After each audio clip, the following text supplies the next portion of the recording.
ಮೆಕ್ಸಿಕೋದಲ್ಲಿ 9 ವರ್ಷಗಳ ಹಿಂದೆ ಬೆಳೆದ ಮೈಜ್ ಇಂದು ಹೆಚ್ಚು ಬೆಳೆಯುವ ದೇಶ ಅಮೆರಿಕ ಸಂಯುಕ್ತ ಸಂಸ್ಥಾನ.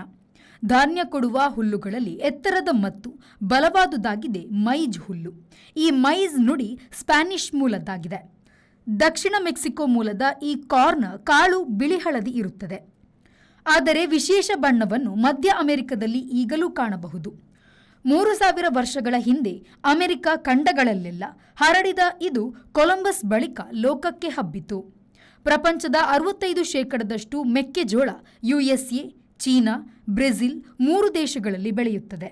ಯುಎಸ್ಎ 37.8 ಕೋಟಿ ಟನ್, ಪ್ರಮಾಣ 32%. ಚೀನಾ 29.5 ಕೋಟಿ ಟನ್, ಪಾಲು 24% ಹಾಗೂ ಬ್ರೆಜಿಲ್ 13.6 ಕೋಟಿ ಟನ್ ಅಂದರೆ 11%.